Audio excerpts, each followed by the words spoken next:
What we're going to do in this exercise is animate this simple swing object. So it's a furniture item. So we're using the IMVU furniture tool. So to use that, when we're creating our furniture items, we just want to start from a new scene just to make sure that everything is reset to the default. So I've got nothing in the scene. So new, general. Let's not save this. Then we go to the toolkit. So view, sidebar. There's the toolkit. And then we want the furniture tool. So all we do is load that in. We get our dummies and our avatar references. And all we need to do is build our furniture item relative to the seated avatar and the standing avatar. So this is the template. This is the furniture template. The only bit that we actually generally need is the root node. So all these other objects are just reference objects to help us build our furniture correctly scaled relative to IMVU. So let's just reopen the furniture file. Don't save. So this is our furniture object. It's a simple swing just for the sake of animating. So ordinarily we would animate this using an armature. So we would have an armature with several bones. We'd have a root bone and then another bone for the pivots, and then other bones for any seating or any poses that we need to create. But because the toolkit only uses nodes, we have to think about this in a slightly different way in terms of how it's set up and built. So what we want out of this is for each of these arms to swing and rotate around these pivot points. But based on the way that this has been made, the origin, which is how objects are manipulated, rotated and scaled, they scale, rotate, manipulate relative to that point, so that's the origin, isn't in the correct position to help with the animation process. So the first thing we want to do is set up the mesh just to make this easier so that we can more easily visualize what we're doing whilst we're animating. So let's just undo that. Edit, undo.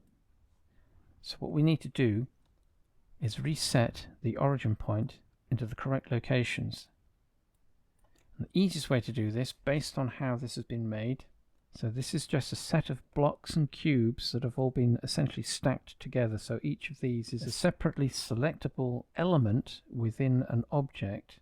So what we have is the frame, and that has 3 elements. And then we have each swing, which has 3 elements as well. Just makes selecting and manipulating the mesh easier. So select our object, edit mode. So switch from object mode to edit mode. And then all we need to do here is select a vertex. And then from the select menu, we can use more, less. We want more in this case because we're selecting more of the mesh. And that will select most of it, but not everything. So let's just zoom in. So we've got that stray vertex.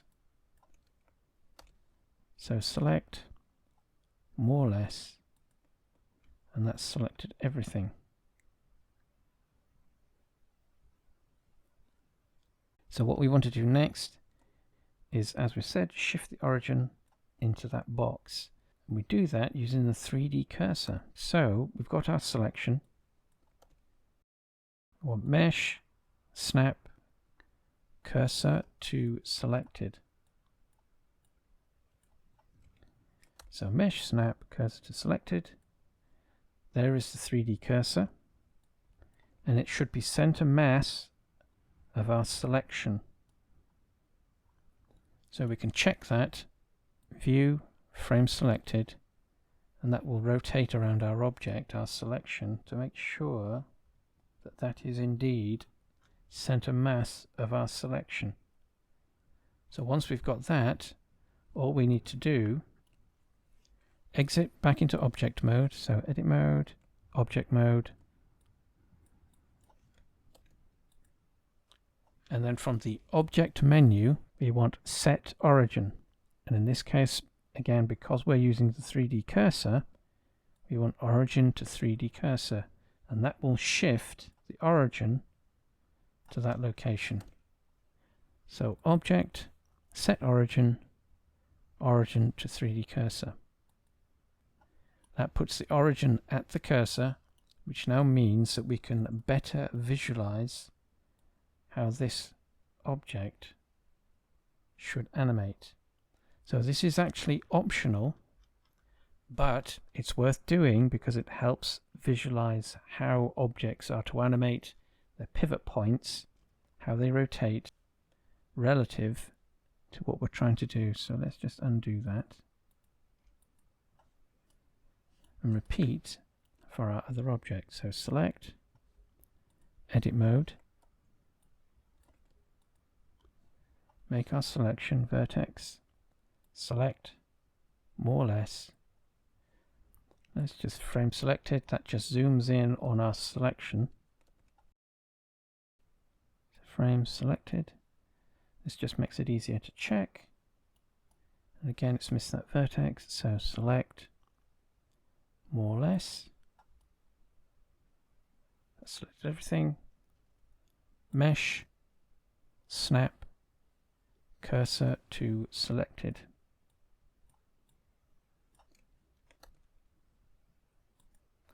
There's the 3D cursor. And again, this will shift the origin to the 3D cursor. So exit edit mode, back into object mode. Object, set origin, origin to 3D cursor.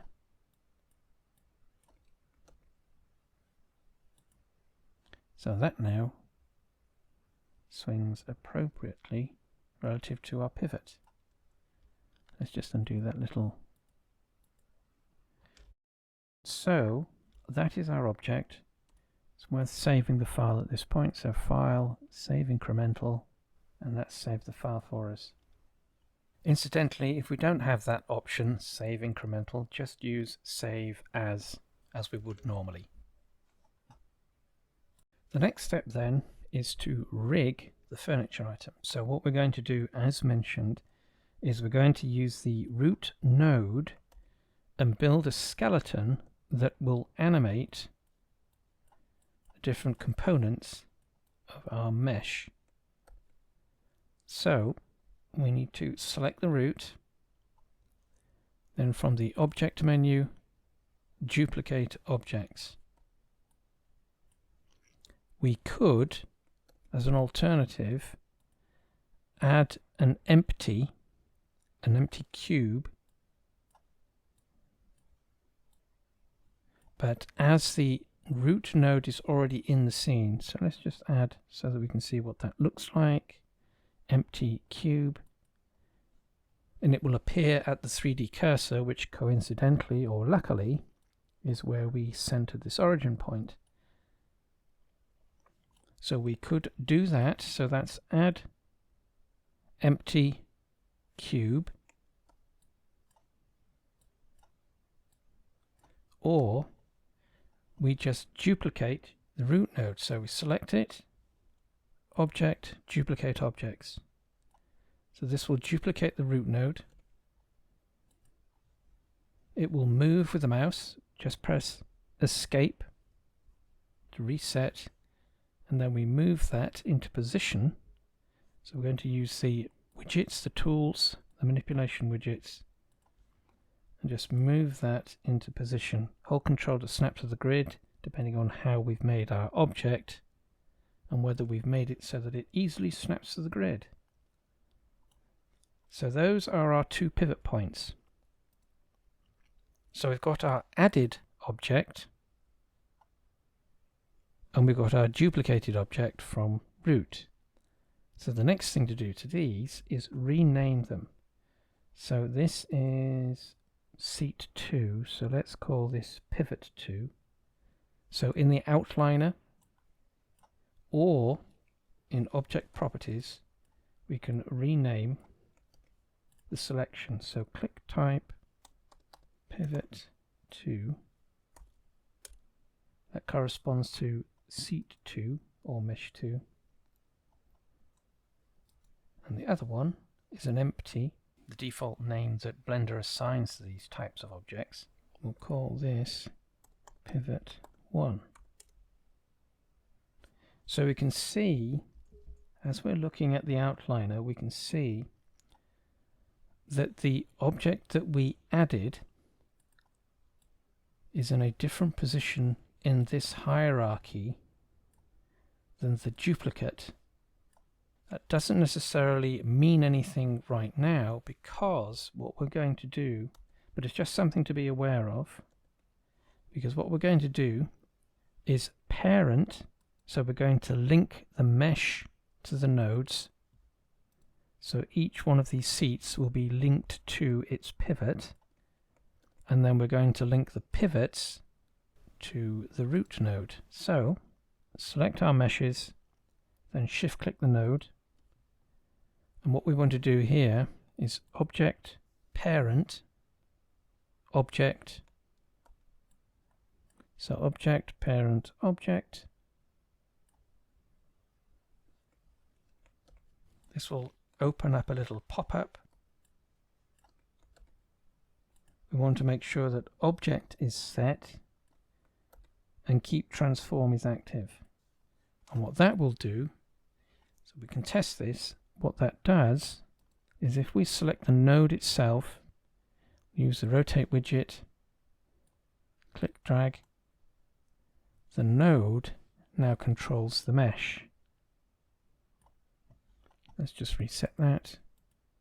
Whereas, as we haven't set this one up yet, if we move the node here, all we're doing is moving the node. So what we're doing is creating a skeletal hierarchical structure between all the elements. Now it's important to point out here that we do not want to animate the meshes themselves directly. They should always be controlled by a node or an armature bone. So let's do that again.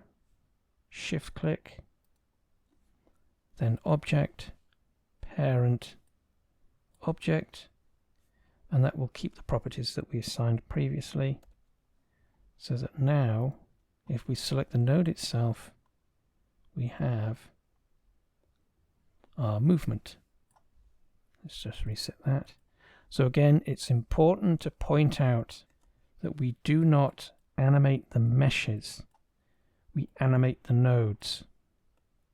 So that means any mesh that has to be animated, that has to move or do something, or is associated with something to do with the avatars, they are all controlled by the nodes, not the meshes. So what we can do now, so we've got our root node, so if we move this,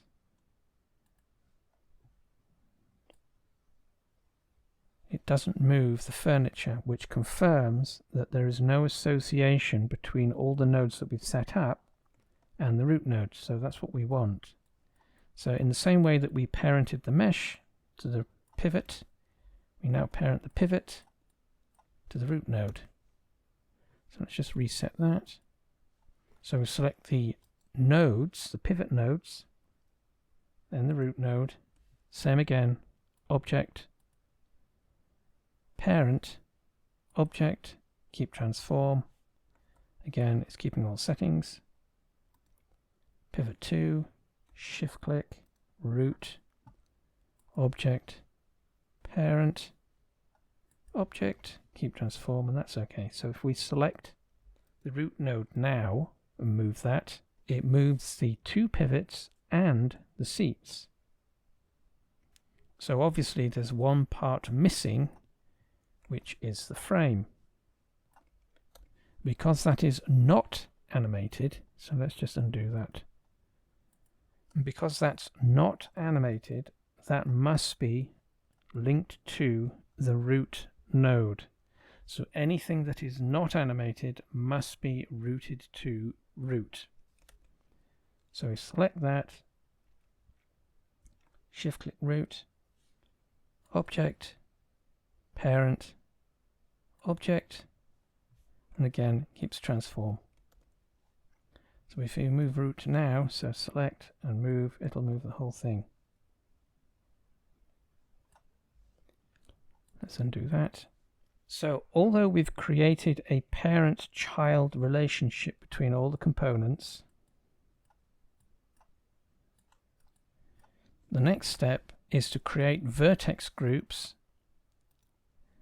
that are associated with the mesh and the nodes. So we select the frame, for example, object data properties. We create a vertex group, so we click the little plus button, double click, and we name this root. That's uppercase R to replicate the node name itself, root. We select seat 1. What we can see, we can expand the hierarchy, the tree, and we can see that the positioning of these things didn't matter so much because everything is set up relative to what we want. So we've got our frame, so that's seat 1. So that needs to be named, the vertex group for this needs to be named pivot 1, which is the name of the node. So create a new group, double click, and it's case sensitive, pivot 1, new group, double click, pivot 2. Now ordinarily we might need to go into edit mode to assign these vertex groups to our meshes, but as these are separate objects we won't need to do that. So right now we've got a furniture item that will animate,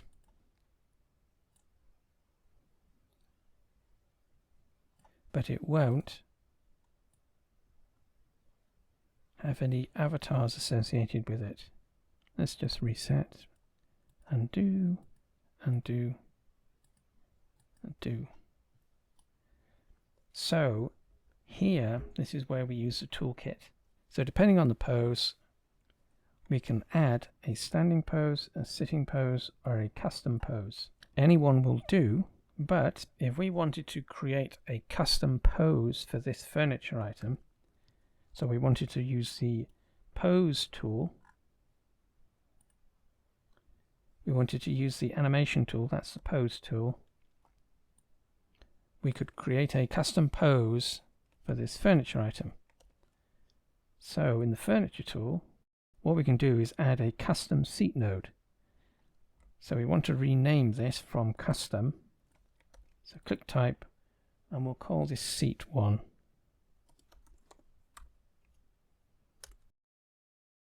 And click the button. Adds a custom seat node at the root node, and if we want the other nodes that are associated with a seat node, so for example if we're going to specifically position the catcher and pitcher so that avatars interact away from the seat so an avatar doesn't get kicked in the head, we can add the catchers,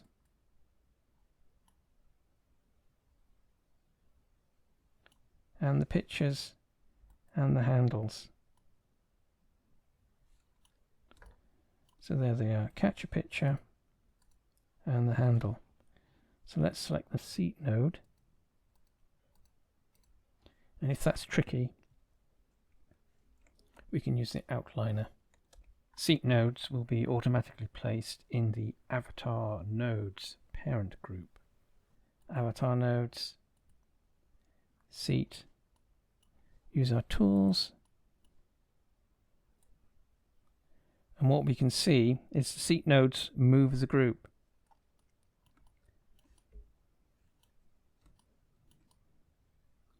So what we want to do is move that into position relative to the seat element of our swing. Let's hide the seat box. So click on the eye icon, hide that so that we can see what we're doing.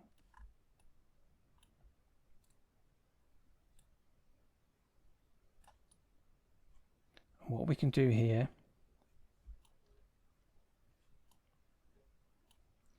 is catcher and pitcher. We can disconnect these from the seat node so they move independently. So object, parent, clear parent and keep transform. What this does, it'll disconnect them from the seat node but keep their position relative to where they are right now, so that we can move them independently of the seat. Let's say, let's go into view, viewpoint, front, position them at the ground plane but off to one side, because what we're going to do now is parent these two to the root node. So whilst they're selected, shift click, object, parent, object, and again make sure keep transform is active and object is set. So that now means that we can swing the seat and everything stays put for the moment, because edit, reset, we now select the seat node, shift click the pivot node and parent those together. Same again, object, parent, object, keep transform. So if we select the pivot node and move that, we now have the seat node moving with the pivot, whereas the catcher and pitcher will stay put. And if we really wanted, what we could do, because the handle is tricky to click on whilst something is moving, so if this was going back and forth, so too would the handle. That makes it difficult to click on, so we could do the same thing for that. So undo to reset, so select the handle node, disconnect, so object, parent, clear and keep transform. So we don't move it, we leave it where it is, but what we do instead is click, shift click root and parent, object, keep transform. So now we select pivot, rotate, now only the seat moves.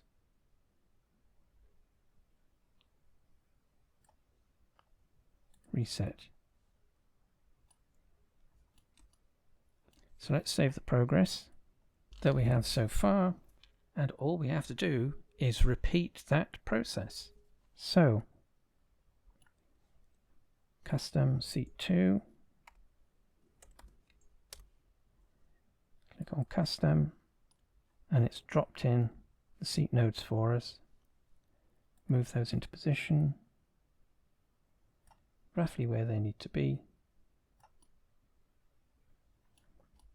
So in this case we want to disconnect all three at the same time, so select, so shift click, object, parent, clear and keep transform. Let's just shift that down a little bit more. Leave handle and seat where they are, so select catcher and pitcher. Let's go into front view, viewpoint front, so that we can place this on the ground. Move it here, and let's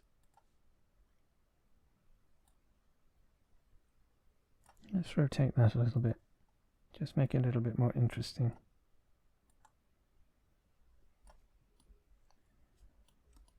So catcher, pitcher, handle, root, object, parent, object, keep transform, that's okay, and then seat, pivot to, parent, object. So what we should now have is pivot to, that should pivot on its own with seat, reset, and pivot 1. That pivots on its own with the seat.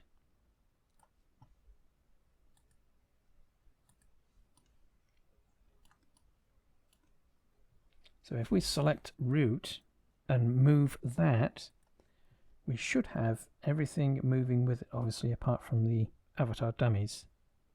So everything moves with it, confirming that we've got everything set up the way that we need it to be set up. Let's just reset that. So to recap, any mesh that is not to be animated, so that would be the frame in this case, needs to be parented to the root node. Any mesh that is to be animated needs to be parented to a specific control node. And the control nodes, the animated nodes, those need to be parented to root.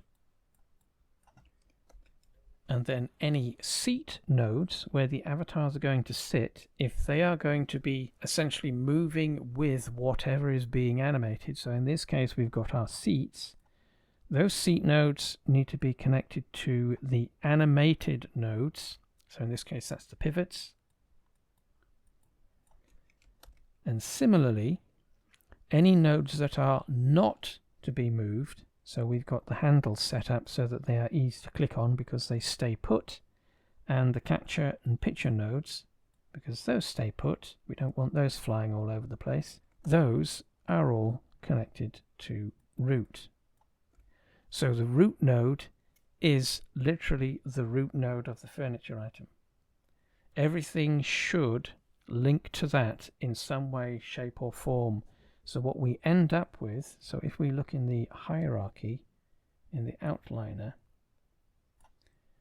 we end up with this hierarchical structure that has root at the top and then all the other bits and pieces linked to root and or the respective nodes relative to what they are. So if handles and catcher and pitcher were set up the way that they would normally be set up, moving with seat, catcher and pitcher would have a different hierarchical structure. So let's just do that just to show what would happen. So if we keep an eye on where catcher is relative to root, and pitcher is relative to root, if we wanted those associated with the seat node as they are when they are loaded in by default, or their proper structure is catcher, seat node, parent, and then pitcher, catcher. So if we look at the node structure, we now have catcher, pitcher, underneath seat, which itself is underneath root. That's our hierarchical structure. And this is the important bit. Getting this right is the skeletal or the hierarchical structure that we create through all these interconnections. Because we are using nodes, we have to set this all up manually. So let's just reset that. And we can see how the structure changes as we modify our setup. See, so double check. Catcher and pitcher. And root. So that's our setup. That's essentially the prep to get the furniture item set up so that it works correctly with the animation. And that's what we'll do next. So let's just save the file, save increment, and then we can do an animation. So to actually animate our furniture item, we don't need to switch to the animation tool. Generally speaking, that's what we want to be using if we are creating poses for a furniture item. But to actually animate the item itself, we can stay in the furniture tool. So we can remain there. So what we need to do here is just switch the layout up a little bit so that we can gain access to the action editor where we will create the sequences to animate the various bits and pieces of our furniture item. So first thing we want to do, because we're creating an animation and to save us some time, we want to enable the record button in the timeline. So this is the timeline, this is the general timeline for creating sequences. So if we enable that, click on it, enable, we can check the drop down, add and replace, so that will override anything if we replace keyframes. And then in the keying, we want to make sure that the key set that we use, click on that, is location and rotation. So keying, our key set needs to be location and rotation.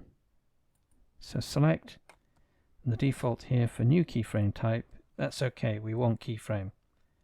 So that's keying, this is important, so keying, active keying set, click on the list, and we want location and rotation. Keyframe, that can remain as is. Then all we need to do is click on the editor type. We want dope sheet, and then in the selector, the context editor, we want action editor. So just to repeat that, let's just put that back to timeline. So the default is the timeline, so this is the timeline that runs along the bottom. We've enabled the auto insert or auto record. So to change the editor, we click on the editor type, dope sheet, and then in the dope sheet we set the context, which is the action editor. And then once we're here, we can just mouse over the border just to expand that so that we can see a bit more of it. We are ready to create our animated sequences. So let's save this before we do. Save increment. Now we need to understand that because we are using nodes and not an armature, this basically means that even though we have a hierarchical structure,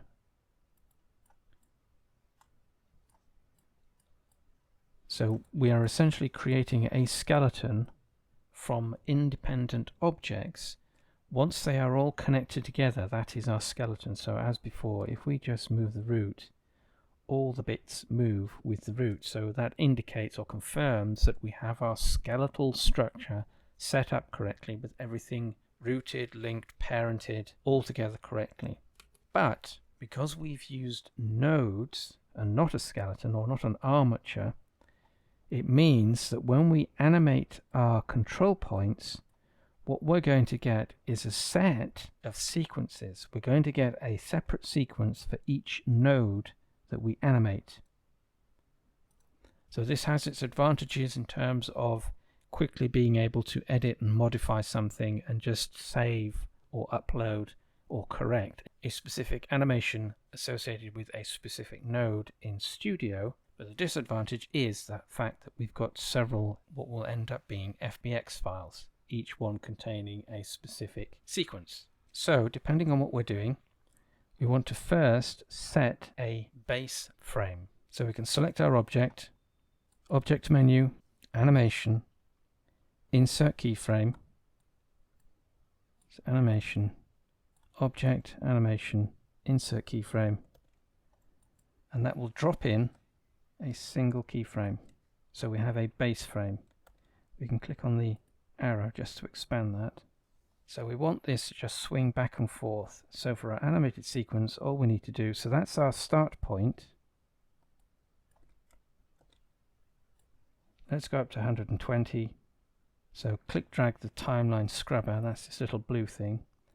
Insert another keyframe, so object, animation, insert keyframe. The shortcut key for that is the letter I for insert. So we've now got a sequence essentially, even though it's the same pose across all 120 frames. What we can now do is at frame 30, using our widgets, so rotate in this case, click drag, set the position, and because we enabled auto insert, it's automatically inserted a keyframe. So now we can grab the scrubber and go backwards.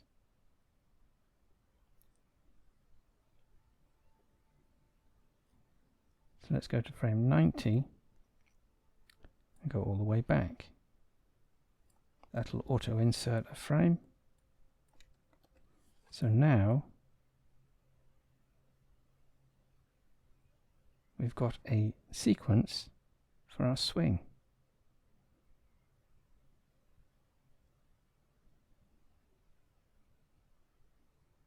So we can see or get an idea of how this sequence will loop if we go into output properties.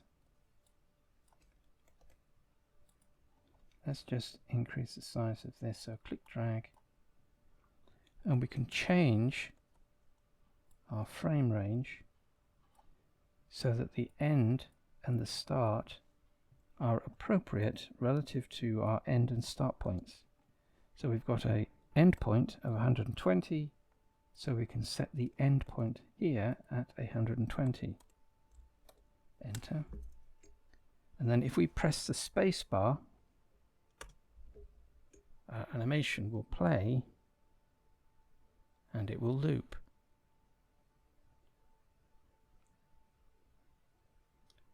So we might get a pause as the loop transitions across the loop point, the end and start point, because we've essentially got two frames that are exactly the same. So what we can do here for the playback purposes is just change that to 119.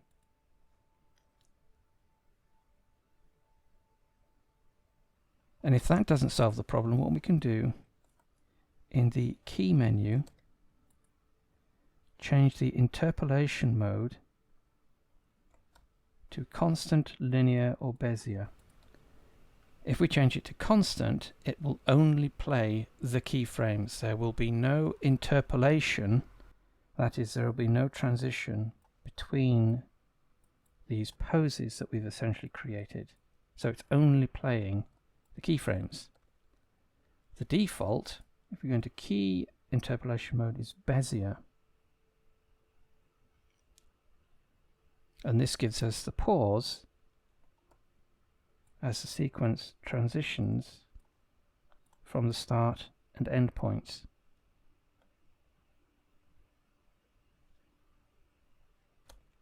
So if we change this to interpolation mode linear, this is generally speaking what IMVU will do, and we get a clean transition as we go over the end and start point. And that's as simple as it needs to be in terms of creating a sequence. And as we can see, because of the way that we set the seat node up, it's following the pivot, whilst the catcher in picture and handles stay put. So press spacebar to stop the sequence, and then we'll create a new one. So we're creating a new one, so we move the timeline scrubber to frame 1. Select the node, and we can see that there's nothing in the timeline. So again, as mentioned before, we are creating a completely new sequence specific to this node. So again, set the start point, insert keyframe, set the end point. They don't need to be the same length, so let's try 180. End point,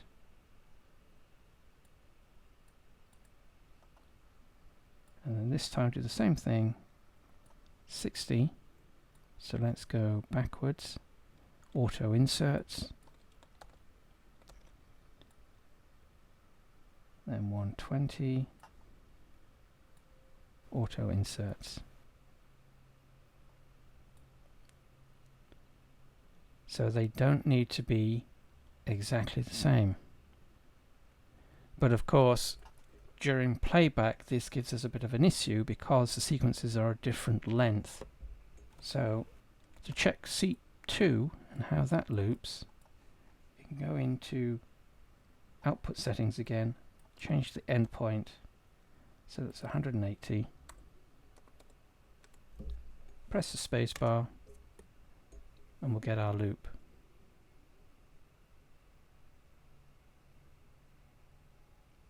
And of course, because this is a new sequence,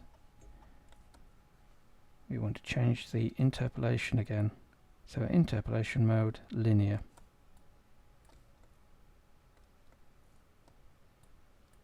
So key, interpolation mode, linear.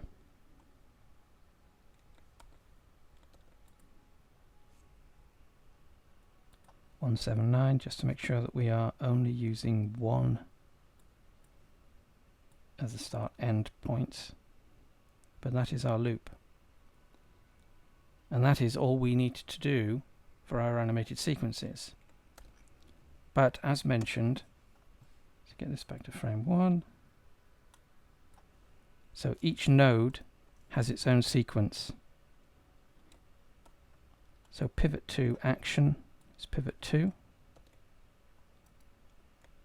Pivot 1 is pivot 1 action. And that's it. Any animations that need to be created using the toolkit, we are essentially animating specific nodes, so we're selecting them and creating their own sequences in the action editor of the timeline. And again, because this is a node-based skeletal structure, we can create different sequence lengths for the different elements of the skeleton. So let's save this file. Save increment, and then we can export.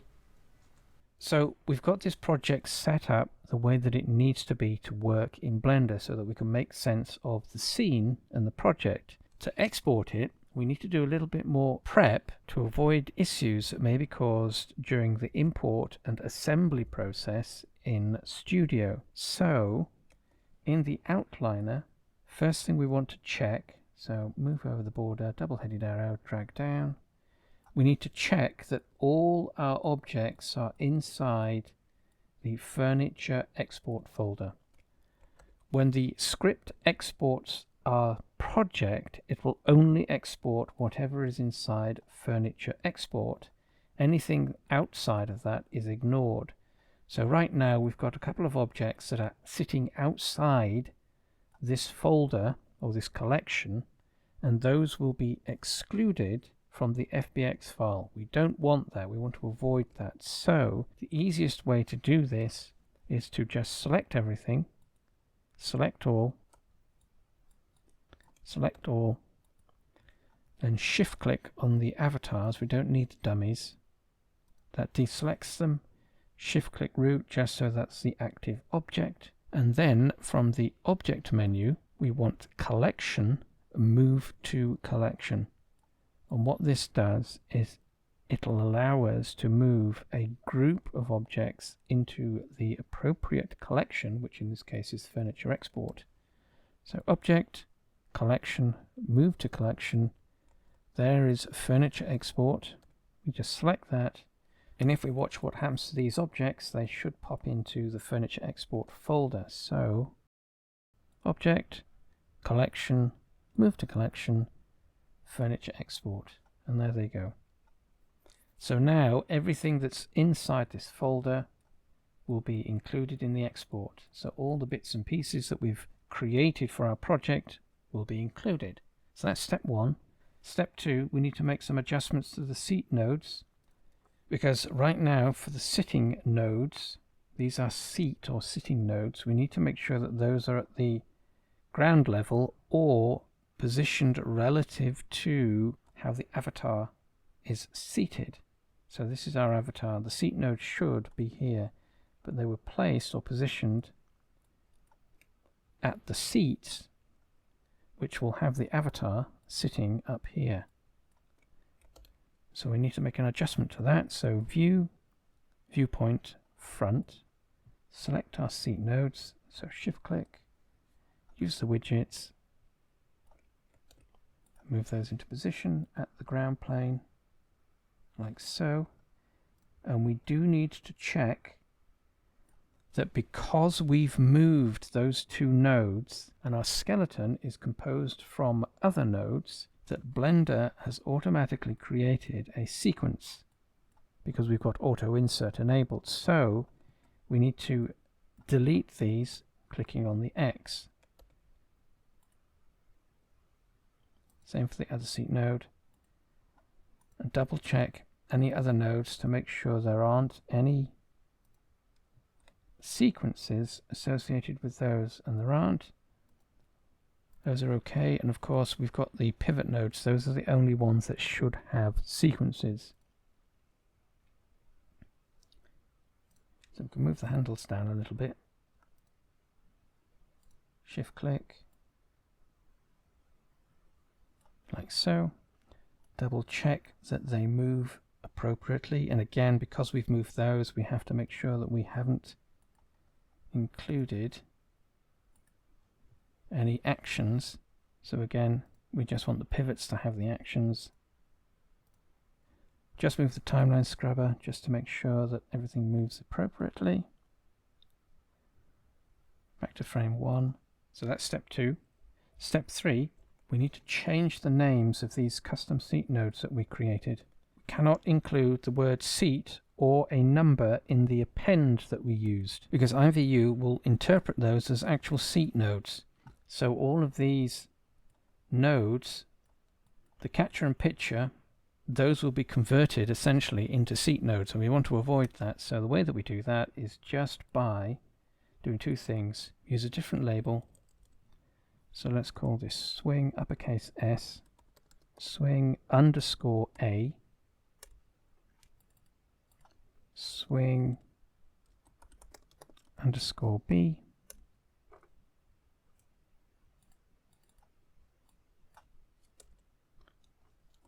swing underscore A.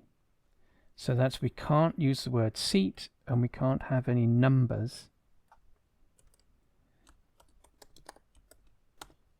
in the appends that we use to identify things. Swing underscore A. Let's do the nodes first.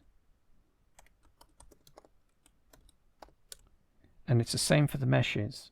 We need to remove any references to the seat, but we can use numbers so long as we don't have the word seat.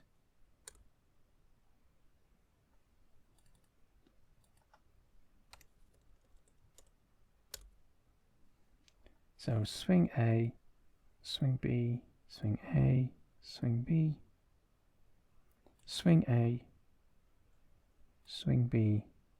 The handles, they don't change, and obviously the meshes. Swing 1, swing 2, and swing frame. That's step 3. And then finally, we want to be in output properties, which we are. We need to change the frame rate to match IMVU's, which is 30 frames per second. So click on the list, 30 frames, and we're ready to actually export. So just to recap, we can place our objects, give them arbitrary names relative to creating the project and setting it up and making it work the way that we expect it to. But in doing that, come time to export, we need to prep things for IMVU specifically IMVU Studio. I need to make sure that the appends or any names and labels that we assign to our objects do not include the word seat and or the exclude numbers. So instead we have to use the alphabet to give us our sequences or sequential instances. So A, B, C, D, E, F. So save the file, save increment, click on the root node. Then to export, we'll use the toolkit. So scroll down, there's the export button, and just click on export. We'll get a confirmation message and a file that we can now import into Studio. So in Studio, we need to create a new project. So create rooms and furniture, furniture, empty furniture, and then derive.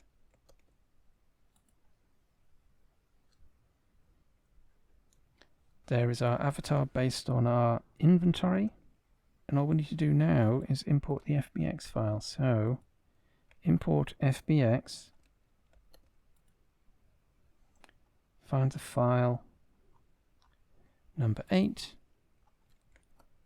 open. This is what it's found in the file. Set up FBX. Pivot, these are the materials. So these are the colors that were assigned to our meshes that the import process is converting to an image that can be assigned to the meshes in Studio. So it does that automatically for us. So next. So it's brought in a lot of those fake animations. Because we moved those nodes, it creates a sequence, but the data can sometimes remain in the file, and we just need to deselect these. So the best option here, just because we've got a lot of them, click on the animation checkbox, and then what we want, just to deselect them all, and what we want is pivot 2, pivot 2, pivot 1, pivot 1. These are the valid sequences. If we don't know which one is which, we can import all of these and then go through the process of selective elimination to try and figure out which one is which. But in this instance, we know that pivot 1 is the action that's associated with pivot 1, and pivot 2 is the action that's associated with pivot 2. So review. This is what's going to be brought in. Import. It will automatically assemble our product. There are our handles that we can click, and of course remembering that these are custom seat nodes, so the avatar will always default to the standing position until the custom poses are put into place. But these will function as normal. So that's our basic mesh auto-assembled. There are all the assets. So all we need to do now is go into the Component tab and create the sequences. So Actions. Create a new action. We'll call this stance.idle. New ensemble. Skeletal animation, asset, and the drop down list, which should list our sequences. So pivot 1, so that's this swing. Click on that. Duration 0 to 119.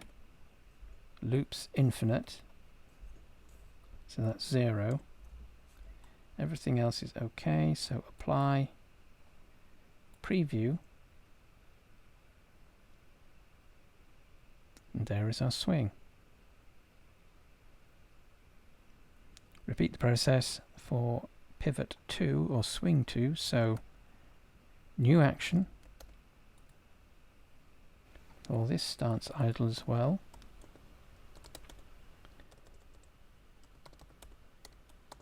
That's lowercase s, uppercase I for idle. Enter. New ensemble. Same again. Skeletal animation asset. Click on the list.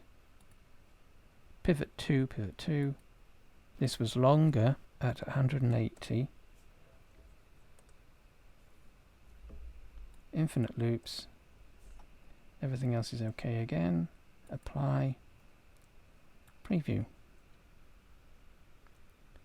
And there are our two animations. And because of the way that we set the handles up, the handles don't move with the seat, which makes it much easier to swap out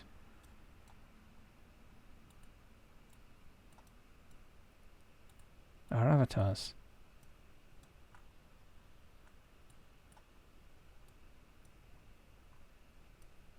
And of course all we do now, File, Save As,